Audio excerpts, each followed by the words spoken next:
Hello दोस्तों, आज इस वीडियो में हम लेकर आए हैं क्लास 8 में ऑल कम्पिटिटिव एग्ज़ाम के लिए कुछ साइंस का ऑब्जेक्टिव क्वेश्चन।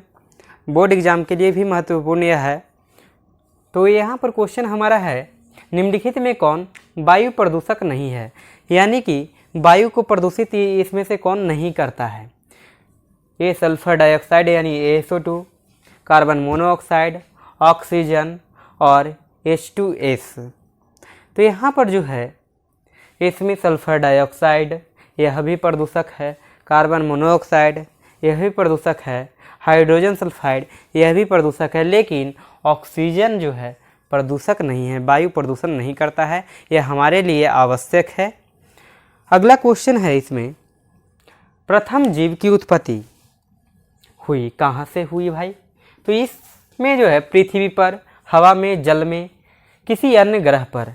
तो प्रथम जीव की उत्पत्ति जो हुई जल में हुई।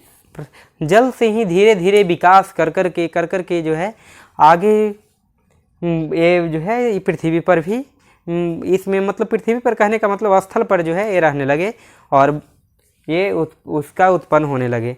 जैसे पहले जो है क्या है कि जल ठंडा हुआ करता था, लेकिन पृथ्वी का जो स्थल भाग है वह बहुत गर्म हुआ करता था, तो कोई भी उस पर रह नहीं पाता था। तो धीरे धीरे जैसे जैसे मौसम में बदलाव हुआ उस प्रकार से इसमें जो है जल से धीरे धीरे स्थल की ओर जीव आने लगे, उसका शारीरिक संरचना उस प्रकार से ढलने लगा और आज इस प्रकार के जो है विकास कर चुका है। अगला क्वेश्चन हमारा है, जीव की उत्पत्ति जीव से होती है, इस कथन का सत्यापन किया कौन? लुई पाश्चर ने, वान हल्टमांट ने, रॉबर्ट हुक ने और ओपरिन ने। तो ये ओपरिन ने जो है किए थे कि जीव की उत्पत्ति जीव से ही होती है। जीव की उत्पत्ति किससे होती है? जीव से होती है। कौन बोले थे? ओपरिन। अगला क्वेश्चन है हमारा, पौधे के किस भाग से कॉफी प्राप्त किया जाता है? पौधा के किस भाग से कॉफी प्राप्त किया जाता है? तो पौधा का जो बीज होता है उससे कॉफी प्राप्त किया जाता है। तो यह बीज ऑप्शन हमारा करेक्ट है। चाय क्या पूछे तो चाय पत्ती जो है उसके पौधे के पत्ती से प्राप्त किया जाता है, तो चाय के लिए भी बात किया जा सकता है। तो यहाँ पर जो बात किया है कॉफ़ी का, तो कॉफ़ी है बीज से प्राप्त किया जाता है। अगला क्वेश्चन है, क्वेश्चन नंबर 5, निकोटीन पाया जाता है किसमें? तो निकोटीन जो है तंबाकू में पाया जाता है, यानी कहने का मतलब इसमें ऑप्शन क्या दिया है? चाय की पत्ती में, तंबाकू की पत्ती में, कॉफ़ी के बीज में, निम्न की पानी में। तो ये जो है तंबाकू की पत्ती में पाया जाता है क्या? निकोटीन। ये बहुत बार क्वेश्चन रिपीट करता है। तो निकोटीन किस में पाया जाता है? तंबाकू की पत्ती में पाया जाता है। अगला क्वेश्चन हमारा है 6 नंबर, कीटभक्षी पौधा है कौन सा? अमरवेल, ड्रोसरा, गुलाब, नागफनी। कीटभक्षी कहने का मतलब कि कीटों को मार देता है, तो वो जो है ये डोसरा है, यह कीटभक्षी पौधा है। अगला क्वेश्चन हमारा है, DNA का मॉडल प्रस्तुत करने के लिए 1962 में नोबेल पुरस्कार मिला किनको? वाटसन एवं क्रिक को, डॉक्टर AG खुराना को, रॉबर्ट हुक को और ब्रिगस एवं किंग को। तो DNA का प्रस्तुत जो है मॉडल किसके द्वारा किया गया था, और वो भी उसके क्षेत्र में जो है 1962 में किनको नोबेल पुरस्कार मिला? तो इसका जो करेक्ट आंसर है वह वाटसन एवं क्रिक को। ऑप्शन नंबर ए हमारा करेक्ट है। अगला क्वेश्चन है, आनुवांशिकता के जनक या जन्मदाता हैं कौन? लैमार्क, डार्विन, खुराना और मेंडल। तो आनुवांशिकता का जो जनक हैं वह मेंडल को जाना जाता है। और अगला क्वेश्चन है हमारा, आलू क्या है? जड़, तना, फल और बीज। तो आलू जो हैं वह तना के अंतर्गत आते हैं। तना का ही रूपांतरित भाग है कौन? ये आलू। अगला क्वेश्चन हमारा है, चेचक के वैक्सीन को सर्वप्रथम तैयार किया, यानी चेचक का जो वैक्सीन है उसको सर्वप्रथम कौन तैयार किए थे? तो हमारा इसका ऑप्शन दिया गया है, लुई पाश्चर ने, डॉक्टर जेनर ने, लिस्टर ने और साल्क ने। तो ये डॉक्टर जेनर ने इसका जो है चेचक का वैक्सीन सर्वप्रथम तैयार किया था। अगला हमारा क्वेश्चन है, क्वेश्चन नंबर 11 नंबर क्वेश्चन कहा है कि निम्नलिखित में कौन सी बीमारी पर काबू पा लिया गया है? टीबी पर, कैंसर पर, जोड़ों के डिसऑर्डर पर और मस्तिष्क के डिसऑर्डर पर। यानी कि इसमें कौन हमारा करेक्ट आंसर है? टीबी पर, कैंसर पर किस पर काबू पाया गया है? टीबी, कैंसर या जोड़ों के डिसऑर्डर पर या मस्तिष्क के डिसऑर्डर पर। तो ये जो है टीबी पर काबू पा लिया गया है। अब ऑप्शन नंबर ए हमारा करेक्ट है। अगला क्वेश्चन देखते हैं, क्वेश्चन नंबर 12। भारत के लोगों की वसा में पाया जाता है 1 से 12 ppm DDT, 1 से 13 ppm DDT, 31 से 15 ppm DDT और DDT बिल्कुल नहीं। तो ये जो है बी ऑप्शन हमारा करेक्ट है। अगला क्वेश्चन है, प्राकृतिक कीटनाशक एजाडिरेक्टिन प्राप्त होता है किससे? तंबाकू से, नीम से, आम से और पपीता से। तो ये किससे प्राप्त किया जाता है? यह नीम से प्राप्त किया जाता है।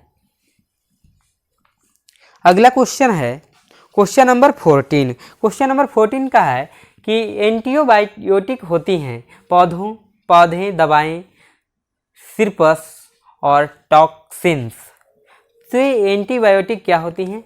दवाएं होती हैं। ऑप्शन नंबर बी हमारा इसका करेक्ट है। अगला क्वेश्चन है, निम्नलिखित में कौन दूध को दही बनाता है?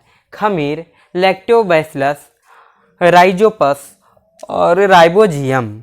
तो इसमें से कौन जो है दूध को दही बनाने में मदद करता है? बताइए, इसमें कौन जो है दूध को दही बनाने में मदद करता है? तो ये जो है लैक्टोबैसिलस, जो कि उसमें बैक्टीरिया पाई जाती है लैक्टोबैसिलस नाम का, तो वही दूध से दही बनाने में मदद करता है। तो ये क्वेश्चन आप याद करिएगा। इसमें कौन से बैक्टीरिया पाई जाती है दही में? तो लैक्टोबैसिलस। हमारा अगला क्वेश्चन है क्वेश्चन नंबर 16। इसमें कहा है कि इन्फ्लुएंजा H1N1 को अधिक प्रचलित रूप से में जाना जाता है क्या? Mad cow disease, swine flu, common flu और रेबीज। तो ये स्वाइन फ्लू के नाम से इन्हें जाना जाता है। इन्फ्लुएंजा H1N1 को किस नाम से जाना जाता है? तो स्वाइन फ्लू के नाम से जाना जाता है। अगला हमारा क्वेश्चन नंबर 17 है। इसमें कहा है कि रडार का आविष्कार कौन था? यानी कहने का मतलब रडार जो है उसका आविष्कारक कौन थे? इसका तो रॉबर्ट वाटसन, फ्लेमिंग, बुशवाल और ऑस्टिन। तो ये रॉबर्ट वाटसन जो हैं इसका रडार की खोज किए थे, इसके आविष्कारक हैं। क्वेश्चन नंबर 18 हमारा है, मनुष्य में एफ्लाटॉक्सिन खाद्य विषाक्त द्वारा सामान्यतः कौन सा अंग प्रभावित होता है? यानी कि एफ्लाटॉक्सिन जो खाद्य जो है पदार्थ का विषाक्त है, वो हानिकारक जो पदार्थ है, वो किसको प्रभावित करता है? हृदय को, फेफड़ा को, वृक्क को और यकृत को। इसमें से किसे प्रभावित करता है? तो यह यकृत को प्रभावित करता है। कौन? एफ्लाटॉक्सिन खाद्य विषाक्त। अगला क्वेश्चन हमारा 19 नंबर है। इसमें कहा है कि निम्नलिखित में से किस विटामिन में कोबाल्ट होता है? निम्नलिखित में से किस विटामिन में कोबाल्ट होता है? Vitamin B6, 2, vitamin B1, vitamin B12। तो ये कोबाल्ट जो है विटामिन B12 में होता है। अगला क्वेश्चन हमारा 20 नंबर क्वेश्चन है। इसमें कहा है इनमें से रक्त दाब मापक यंत्र कौन सा है? स्फेरोमीटर, अनीमोमीटर, सिफगमोमैनोमीटर और अमीटर। तो ये जो रक्तचाप मापता है या रक्त दाब कहते हैं मापने के लिए, तो ये यूज किया जाता है। इसमें जो है अगर रक्त दाब मापने की स्फेगमोमैनोमीटर से मापा जाता है, इसे ध्यान में रखना है। अगला क्वेश्चन हमारा है क्वेश्चन नंबर 21। इसमें कहा है कि विद्युत उत्पन्न करने के लिए कौन सी धातु का उपयोग होता है? यूरेनियम, लोहा, तांबा, एल्युमिनियम। तो ये जो है यूरेनियम का यूज किया जाता है। ये क्वेश्चन को इनडायरेक्ट रूप में इस प्रकार से भी या डायरेक्ट भी कह सकते हैं। डायरेक्ट पूछता है कि बिजली घर में यूज किया जाता है, तो ये यूरेनियम का यूज किया जाता है। अगला है क्वेश्चन नंबर 22। क्वेश्चन नंबर 22 में कहा है कि लोलक की काल अवधि क्या है, किस पर निर्भर करता है। तो यहाँ पर कह रहा है कि द्रव्यमान के ऊपर निर्भर करती हैं, लंबाई के ऊपर निर्भर करती हैं, समय के ऊपर निर्भर करती है और तापक्रम के ऊपर निर्भर करती हैं। तो बताइए इनमें से किस पर निर्भर करती है। तो ये लोलक की काल अवधि जो है निर्भर करती है उसकी लंबाई पर, यानी कि जितना लंबा रहेगा उसी के अनुसार उसकी अवधि निर्भर करता है। अगला क्वेश्चन नंबर 23। क्वेश्चन नंबर 23 में कहा है चुंबकीय सुई किस तरफ संकेत करती हैं।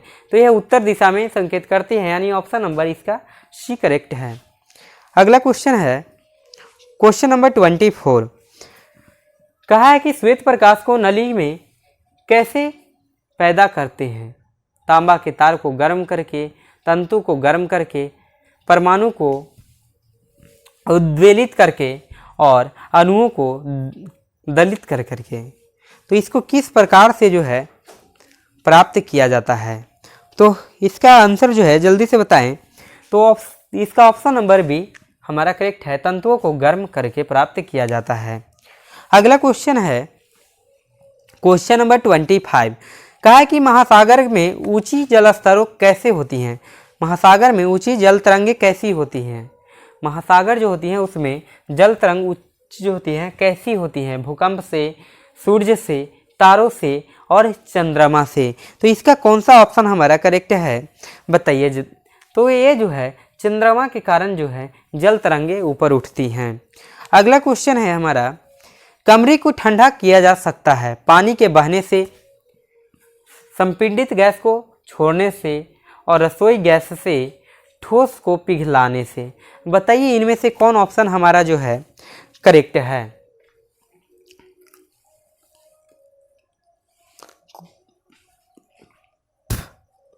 तो हमारा जो है इसका करेक्ट आंसर है संपीड़ित गैस को छोड़ने से, यानी कि जो कंप्रेस्ड गैस है उसे छोड़ेंगे तो ये जो है कैसा होगा, तो ठंडा हो जाएगा।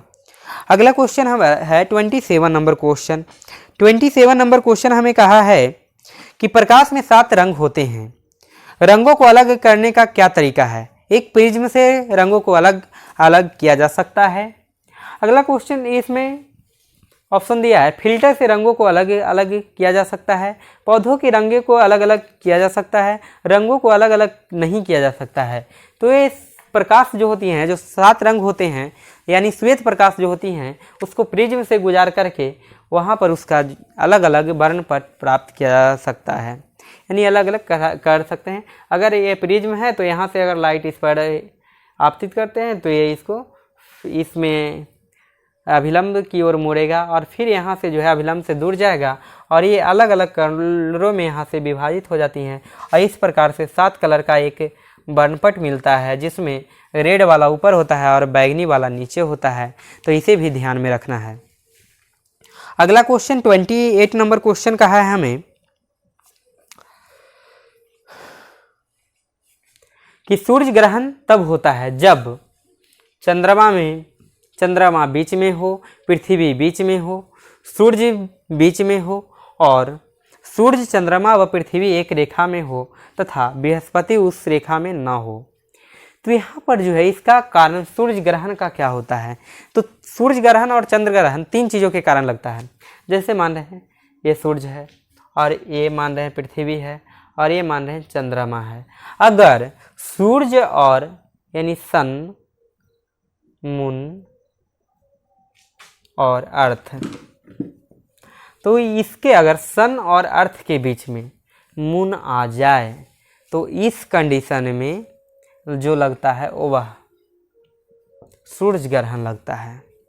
अगर सूर्य और अर्थ के बीच में जो है क्या आ जाए, चंद्रमा आ जाए, तो वहाँ पर उस कौन सा ग्रहण लगता है, सूर्य ग्रहण। यानी कि ऑप्शन नंबर ए हमारा सही है। कौन आ जाएगा बीच में, मून, चंद्रमा।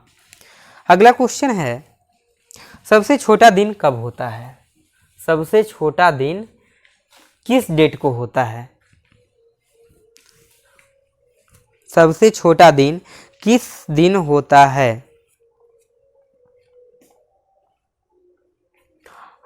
बताइए कमेंट करके जल्दी से बताइए उन सबसे छोटा दिन कब होता है। तो ये जो है 22 दिसंबर, सबसे छोटा दिन किस दिन का होता है? 22 दिसंबर। अगला क्वेश्चन है, सोने को घोला जा सकता है सल्फ्यूरिक एसिड में, नाइट्रिक एसिड में 3 भाग हाइड्रोक्लोरिक अम्ल तथा 1 भाग नाइट्रिक अम्ल में और हाइड्रोक्लोरिक एसिड में। बताइए इसमें से किसमें घोला जा सकता है? तो 3 भाग हाइड्रोक्लोरिक अम्ल तथा 1 भाग नाइट्रिक अम्ल, यानी कि जो है इसमें हमारा ऑप्शन नंबर सी करेक्ट है। तो इस प्रकार से साइंस का 30 ऑब्जेक्टिव क्वेश्चन हम लोग कंप्लीट किए हैं और इस सीरीज को आगे बनाए रखेंगे। अगर वीडियो अच्छा लग रहा है, आपको हेल्पफुल हो रहा है तो लाइक करें और अगर चैनल पर नए हैं तो चैनल को सब्सक्राइब करें। आज के लिए इतना ही। इस वीडियो को देखने के लिए धन्यवाद और जय हिंद।